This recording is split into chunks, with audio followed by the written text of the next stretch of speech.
નમસ્કાર મિત્રો, હું રાજેશ ભાસ્કર આપ સૌનું યુટ્યુબમાં આપણી આ ચેનલ પર સ્વાગત કરું છું. મિત્રો, આજે આપણે તારીખ 8મી મે 2025ના કેટલાક મોસ્ટ ઇમ્પોર્ટન્ટ કરંટ અફેર અને અગાઉની પરીક્ષામાં પૂછાયેલા કેટલાક ઇમ્પોર્ટન્ટ પ્રશ્નો વિશે ડિટેલમાં ચર્ચા કરીશું, જે આપને આવનારી પરીક્ષા માટે ખૂબ જ ઉપયોગી સાબિત થશે. તો મિત્રો, આપ આ ચર્ચા સાથે જોડાઈ રહેજો અને વિડીયોને પહેલેથી લઈને છેલ્લે સુધી પૂરેપૂરો જોવાનો આગ્રહ રાખજો. તો ચલો મિત્રો, શરૂ કરીએ. શરૂઆત કરતાં પહેલાં જણાવી દઉં કે જો તમારે આપણી આ યુટ્યુબ ચેનલને સબસ્ક્રાઈબ કરવાનું બાકી હોય તો ચેનલને સબસ્ક્રાઈબ કરજો, નોટિફિકેશન બેલ આઇકોનને પ્રેસ કરીને, અને જો તમને વિડીયો પસંદ આવે તો વિડીયોને લાઈક કરજો અને તમારા જેટલા પણ મિત્રો છે એ બધા મિત્રો જોડે આ વિડીયોની લિંકને શેર કરજો.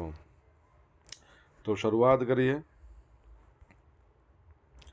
સૌપ્રથમ જોઈશું અગાઉની પરીક્ષામાં પૂછાયેલા ભારતની ભૂગોળના પ્રશ્નો, જેના જવાબો તમારે મને કમેન્ટ બોક્સમાં લખીને જણાવવાના છે. વિડીયોના લાસ્ટમાં જ્યારે હું તમને આ દરેક પ્રશ્નના જવાબ જણાવું ત્યારે તમારે ચેક કરવાનું છે કે તમે આપેલા પ્રશ્નો જવાબમાંથી કેટલા પ્રશ્નો જવાબ સાચા છે, અને જેટલા પણ પ્રશ્નો જવાબ સાચા હોય એનો આંકડો તમારે કમેન્ટમાં લખવાનો છે કે 10માંથી આટલા સાચા છે. ડેલી જીકે ટેસ્ટમાં આપણે રોજ 10 પ્રશ્નો પૂછીએ છીએ, જેમાંથી 5 પ્રશ્નો ભારતની ભૂગોળના હોય છે. બાકીના જે 5 પ્રશ્નો છે એ ભારતના ઇતિહાસના છે. તો તમે તમારા આન્સર આપો નીચે કમેન્ટ બોક્સમાં, અને હું આજના કરંટ અફેરનો પ્રથમ પ્રશ્ન છે એની શરૂઆત કરું છું. પ્રથમ પ્રશ્ન છે, તાજેતરમાં હરિભાઈ કટારિયાની કઈ યુનિવર્સિટીના નવા કુલપતિ તરીકે નિમણૂક કરવામાં આવી છે? તો જવાબ આવશે શ્રી ગોવિંદ ગુરુ યુનિવર્સિટી, જે ગોધરા ખાતે આવેલી છે, પંચમહાલ. તો એના નવા કુલપતિ તરીકે નિમણૂક કરવામાં આવી છે. તો ગોધરા તાલુકામાં વિંઝોલ ખાતે આવેલી છે શ્રી ગોવિંદ ગુરુ યુનિવર્સિટી. એના નવા કુલપતિ તરીકે હરિભાઈ કટારિયાની સરકાર દ્વારા નિમણૂક કરવામાં આવી છે. તમને ખ્યાલ હશે, ગોધરાની વાત કરીએ તો આ વર્ષે આપણા ગુજરાત ગૌરવ દિવસની રાજ્ય કક્ષાની ઉજવણી પણ અહીંયા જ કરવામાં આવી. આ ઉપરાંત તમને ખબર હોય તો પોલીસ ક્રાઇમ કોન્ફરન્સ છે એનું પણ અહીંયા જ આયોજન કરવામાં આવ્યું હતું. યુનિવર્સિટીના જે પૂર્વ કુલપતિ હતા ડૉક્ટર પ્રતાપસિંહ ચૌહાણ, એમનો કાર્યકાળ પૂર્ણ થતાં ગુજરાત સરકારે નવા કુલપતિ તરીકે હરિભાઈ કટારિયાની નિમણૂક કરી છે. ડૉક્ટર કટારિયા વડોદરા ખાતે આવેલી મહારાજા સયાજીરાવ ગાયકવાડ યુનિવર્સિટીના સાયન્સ ફેકલ્ટીના વિભાગના ડીન તરીકે કાર્યરત કરતા હતા. શું તમને ખબર છે કે હાલમાં મહારાજા સયાજીરાવ ગાયકવાડ યુનિવર્સિટી એટલે કે MS યુનિવર્સિટી છે એના વાઇસ ચાન્સલર કોણ છે? જો તમને ખબર હોય તો કમેન્ટ બોક્સમાં લખીને જણાવો. ગોધરા ખાતે 2015માં શ્રી ગોવિંદ ગુરુ યુનિવર્સિટીની સ્થાપના કરવામાં આવી હતી. તો યાદ રાખજો. આગળ વધીએ આપણે. દર વર્ષે વિશ્વ થેલેસેમિયા દિવસ ક્યારે ઉજવવામાં આવે છે? તો 8મી મે એટલે કે આજનો દિવસ. થેલેસેમિયા રોગ, તેના નિવારક પગલાં અને સમગ્ર વિશ્વમાં લોકોમાં ફેલાતો ટાળવા માટે જાગૃતતા લાવવા માટે 8મી મેના રોજ દર વર્ષે આ દિવસ મનાવવામાં આવે છે. આ રોગમાં હિમોગ્લોબિન અને લાલ રક્તકણો ઉત્પન્ન કરવાની જે શરીરની ક્ષમતા છે એના પર અસર થાય છે. એટલે કે થેલેસેમિયા રોગથી પીડિત વ્યક્તિને થોડા લાલ રક્તકણો અને ખૂબ જ ઓછી હિમોગ્લોબિન હોઈ શકે છે, અને તેની અસર હળવાથી લઈને ગંભીર અને જીવલેણ પણ હોઈ શકે છે.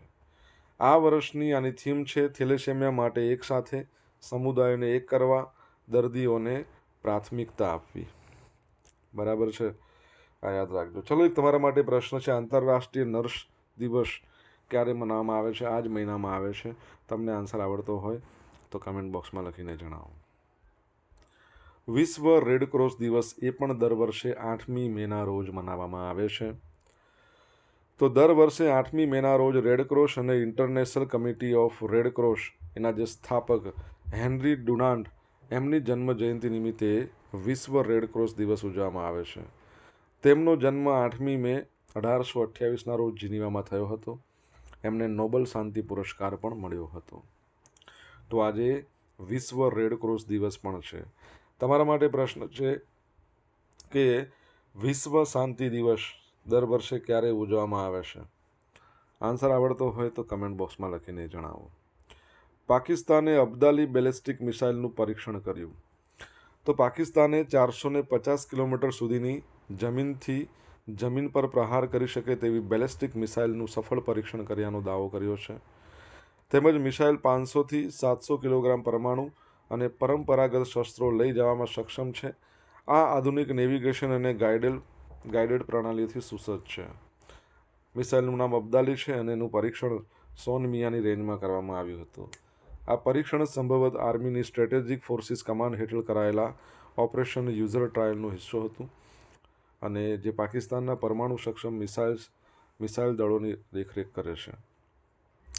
આ ઉપરાંત પાકિસ્તાન તારીખ 5મી મેના રોજ ભૂમિથી ભૂમિ એના પર 120 કિલોમીટર સુધી પ્રહાર કરી શકે તેવી ફતેહ મિસાઇલનું પણ પરીક્ષણ કર્યું હતું. આપણા ભારતમાં મિસાઇલ મેન તરીકે કોણ ઓળખાય છે?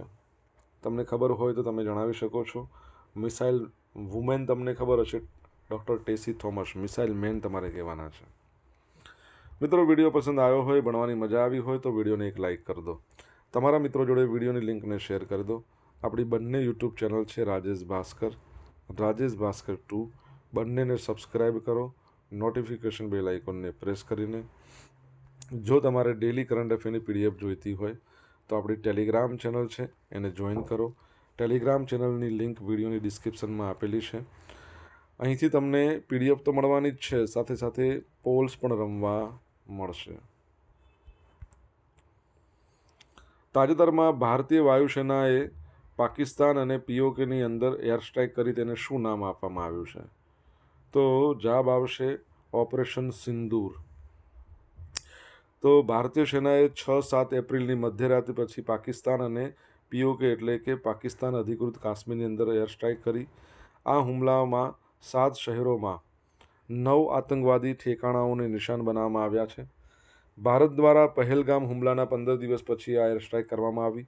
નામ આપવામાં આવ્યું ઓપરેશન સિંદૂર. પહેલગામમાં આતંકવાદીઓએ પસંદગીપૂર્વક પુરુષોની હત્યા કરી હતી. એનો અર્થ એ થયો કે માતાઓ અને બહેનોના સિંદૂર ઉજળી ગયું હતું. એટલા માટે ભારતીય સેનાએ ઓપરેશનને ઓપરેશન સિંદૂર નામ આપ્યું છે. દેશની ત્રણેય સેનાઓએ સંયુક્ત કાર્યવાહીમાં હુમલો કર્યો હતો. 1971ના યુદ્ધ પછી પહેલી વખત ત્રણેય સશસ્ત્ર દળોએ પાકિસ્તાન પર એકસાથે હુમલો કર્યો. ઓપરેશન સિંદૂરને હાથ ધરવાની શરૂઆતની કમાન નેશનલ સિક્યુરિટી એડવાઇઝર અજીત ડોભાલે સંભાળી છે. બરાબર છે. તમને ખ્યાલ છે, આપણે રિસન્ટલી ભણ્યા હતા ઓપરેશન બ્રહ્મા એ કઈ જગ્યાએ શરૂ કરવામાં આવ્યું હતું? તમને જો યાદ હોય તો કમેન્ટ બોક્સમાં લખીને જણાવી શકો છો.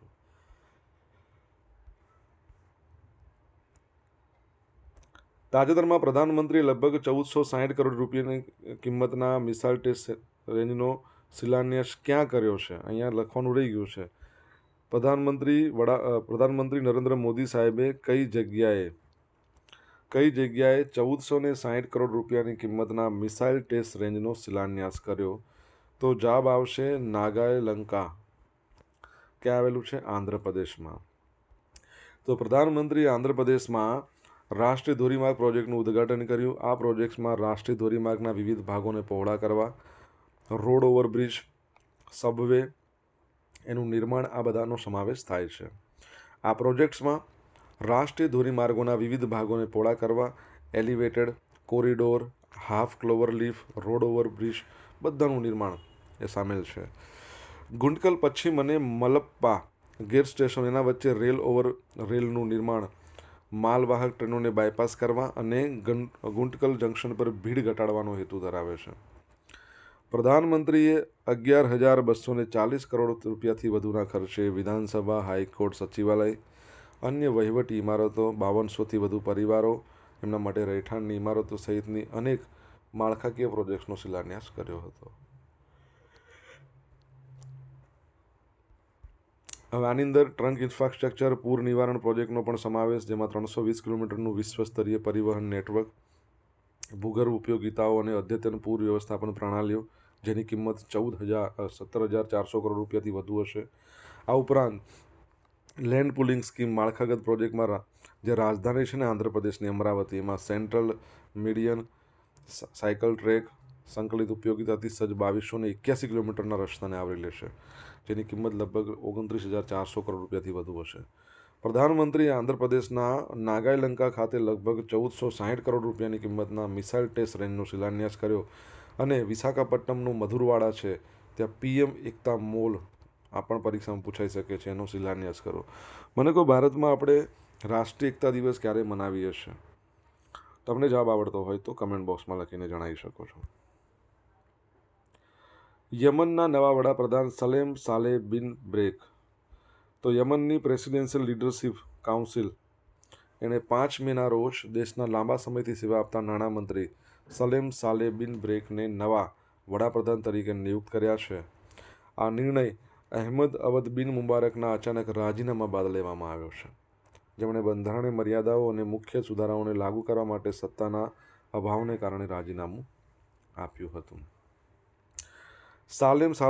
સાલેમ સાલે બિન બ્રેક 2019થી યમનના નાણામંત્રી છે. તે પહેલાં તેમણે અહીંયા ઉપનામ મંત્રી તરીકે સેવા આપી હતી અને અનેક વહીવટી ભૂમિકાઓ તેઓએ સંભાળી હતી. યમનની વાત કરીએ તો યમન છે, એનું કેપિટલ છે સના અને એની કરન્સી તમારે કહેવાની છે. જો તમને ખબર હોય તો કમેન્ટ બોક્સમાં લખીને જણાવો. સોશિયલ મીડિયાના ઉપયોગથી તમે મારી સાથે કનેક્ટ થઈ શકો છો. મારું ઇન્સ્ટા આઈડી છે rajesh.i.bhaskar, મારું ફેસબુક આઈડી છે RI ભાસ્કર અને આપણી ટેલિગ્રામ ચેનલ રાજેશ ભાસ્કર છે, જ્યાં તમને ડેલી કરંટ અફેરની PDF મળશે, સાથે સાથે પોલ્સ પણ રમવા મળશે. અને જો મિત્રો તમને વિડીયોમાં ભણવાની મજા આવી હોય, જોવાની મજા આવી હોય તો વિડીયોને એક લાઇક કરી દો અત્યારે જ. જો બાકી હોય તો તમારા મિત્રો જોડે વિડીયોની લિંકને શેર કરો અત્યારે જ. અને જો હજુ સુધી ચેનલ સબસ્ક્રાઈબ ના કરી હોય તો સબસ્ક્રાઈબ કરી લો, નોટિફિકેશન બેલ આઇકોનને પ્રેસ કરીને. તાજેતરમાં એશિયન ડેવલપમેન્ટ બેંકના બોર્ડ ઓફ ગવર્નર્સની 28મી વાર્ષિક બેઠક ક્યાં યોજાઈ? તો જવાબ આવશે ઇટાલીના મિલાનમાં.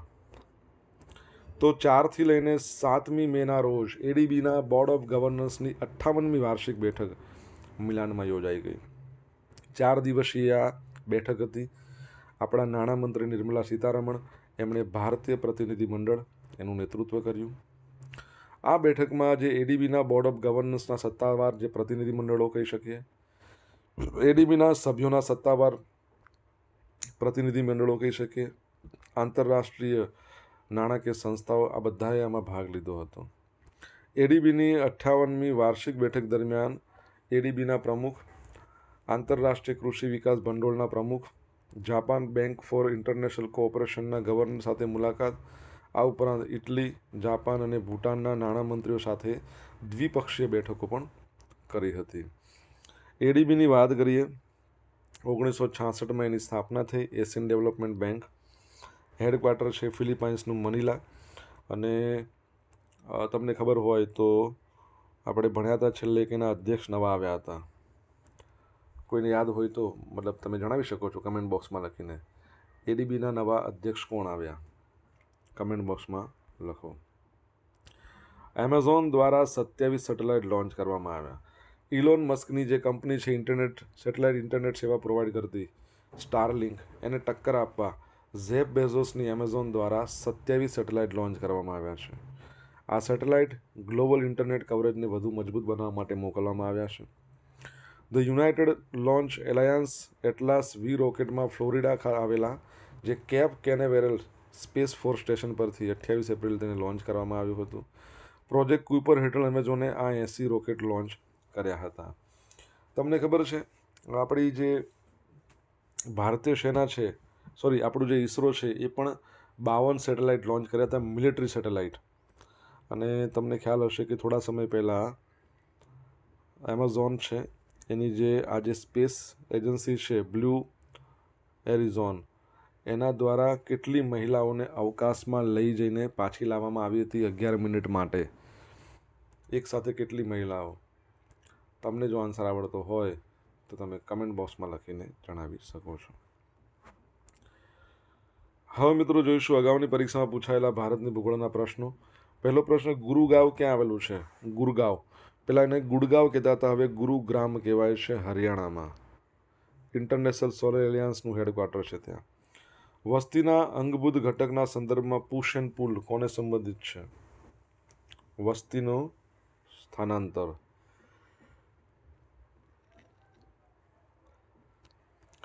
પશ્ચિમ ઘાટના વર્ષા છાયામાં નીચે પૈકી કયો પ્રદેશ આવેલો છે? તો બારામતી. રાઉરકેલા સ્ટીલ પ્લાન્ટ કઈ નદીના કાંઠે આવેલો છે? તો બ્રાહ્મણી. કયા પાકની ખેતીને પાવડા ખેતી કહેવાય છે? તો ચોખાની ખેતીને પાવડા ખેતી કહેવાય છે. આ યાદ રાખજો, પરીક્ષામાં ઘણી વખત પૂછાયેલું છે. હવે મિત્રો જોઈશું અગાઉની પરીક્ષામાં પૂછાયેલા ભારતના ઇતિહાસના પ્રશ્નો. પહેલો પ્રશ્ન, નીચેનામાં પૈકી કોના સમયમાં સનદી સેવાનો આરંભ થયો હતો, જે પછીથી ICS તરીકે પ્રખ્યાત થયેલ હતી? તો કોર્નવેલિસના સમયમાં. કોના? કોર્નવેલિસ. ભારતમાં પ્રથમ ગવર્નર જનરલ તરીકે કોણ આવ્યું હતું? તો વિલિયમ બેન્ટિક. ભારતમાં સૌપ્રથમ યુનિવર્સિટીની સ્થાપના ક્યારે થઈ હતી? તો 1857માં. 1631માં તાજમહેલ બાંધવાની શરૂઆત થઈ, તેનું બાંધકામ કયા વર્ષમાં થયું હતું? તો 1653માં, એટલે પૂરું થયું હતું. ભારતમાં જાહેર બાંધકામ ખાતાની સ્થાપના કોના સમયમાં થઈ? ડેલહાઉસીના ખાતામાં. એના સમયમાં. કોના સમયમાં? ડેલહાઉસીના સમયમાં. હવે મિત્રો જોઈશું ગઈકાલે પૂછેલા પ્રશ્નો જવાબ. પહેલો પ્રશ્ન, નાણાં મંત્રાલય તરફથી જારી કરાયેલા સત્તાવાર આંકડા મુજબ એપ્રિલ 2025માં ગુજરાતની GST વસૂલાત વાર્ષિક ધોરણે કેટલા ટકાના ગ્રોથ સાથે રેકોર્ડ સ્તરે પહોંચી ગઈ? તો 13%. તાજેતરમાં IPLમાં રિયાન પરાગે સતત 6 બોલમાં 6 છગ્ગા ફટકાર્યા. તે કઈ ટીમના ખેલાડી છે? તો રાજસ્થાન રોયલ્સના ખેલાડી અને કેપ્ટન પણ છે. રાજસ્થાન રોયલ્સના કેપ્ટન છે. હવે મિત્રો આજે પૂછેલા પ્રશ્નોના જવાબ જોઈ લઈએ. પહેલો પ્રશ્ન એવો પૂછ્યો હતો, MS યુનિવર્સિટીના હાલના વાઇસ ચાન્સેલર કોણ છે? તો ડૉક્ટર ધનેશ પટેલ. કોણ છે? ડૉક્ટર ધનેશ પટેલ છે. સેકન્ડ પ્રશ્ન છે, આંતરરાષ્ટ્રીય નર્સ દિવસ દર વર્ષે ક્યારે મનાવવામાં આવે છે? 12મી મેના રોજ દર વર્ષે મનાવવામાં આવે છે. આંતરરાષ્ટ્રીય શાંતિ દિવસ અથવા તો શાંતિ માટેનો વિશ્વ દિવસ એ ક્યારે મનાવવામાં આવે છે? તો 21મી સપ્ટેમ્બર. ચોથો પ્રશ્ન, ભારતમાં મિસાઇલ મેન તરીકે કોણ ઓળખાય છે? તો doctor APJ Abdul Kalam. Tessy Thomas missile woman. Rocket man તરીકે K Sivan, Ritu Karidhal rocket woman. Operation Brahma આપણે રિસન્ટલી થોડા સમય પહેલાં શરૂ કર્યું હતું, તો તમને ખ્યાલ હશે મ્યાનમાર એટલે કે બર્મામાં ભૂકંપ આવ્યો હતો 7.7ની તીવ્રતાનો. એમાં ભારતે 15 ટન માનવતાવાદી સહાય મોકલી હતી, એના માટે ઓપરેશન આ હતું. છઠ્ઠો પ્રશ્ન, ભારતમાં રાષ્ટ્રીય એકતા દિવસ ક્યારે મનાઈએ છીએ? 31 ઓક્ટોબર. કોનો જન્મદિવસ છે? સરદાર વલ્લભભાઈ પટેલનો. સાતમો પ્રશ્ન, યેમન છે એની કરન્સી કઈ છે? તો યેમેનિયન રિયાલ. આઠમા નંબરનો પ્રશ્ન, એશિયન ડેવલપમેન્ટ બેંક એના જે નવા અધ્યક્ષ બન્યા છે એમનું નામ શું છે? મસાટો કાંડા. 9મા નંબરનો પ્રશ્ન છે, રિસન્ટલી જે એમેઝોનની જે સ્પેસ એજન્સી છે બ્લુ ઓરિઝોન, એ કેટલી 6 મહિલાઓને અવકાશમાં લઈ જઈને આવી? યાદ રાખજો, લોસ એન્જલસની અંદર 2028માં ઓલિમ્પિક છે, એમાં પણ 6 ક્રિકેટની ટીમો, મહિલા અને પુરુષમાં 6 ટીમો ભાગ લેશે. બરાબર, આ બંને વસ્તુ યાદ રાખજો. હવે જોઈશું ગઈકાલના કરંટ અફેરમાંથી પૂછેલા કેટલાક ઇમ્પોર્ટન્ટ પ્રશ્નો, જેના જવાબો તમારે કમેન્ટ બોક્સમાં લખવાના છે. પહેલા પ્રશ્ન, તાજેતરમાં વિયેતનામ ખાતે વિશ્વ સ્તરની માસ્ટર શેફ ક્લિનર્સ આર્ટ એટલે કે પાક કળાની સ્પર્ધામાં ગુજરાતી થાળીને કેટલા ગોલ્ડ મેડલ મળ્યા છે? સેકન્ડ પ્રશ્ન, કેન્દ્ર સરકારે ક્યારે દેશના 244 જિલ્લાઓમાં મોક ડ્રિલ કરવાનું કહ્યું છે? જો તમને જવાબ આવડતો હોય તો કમેન્ટ બોક્સમાં લખીને જણાવજો. તો મિત્રો, આ હતા આજના દિવસના કેટલાક મોસ્ટ ઇમ્પોર્ટન્ટ કરંટ અફેર.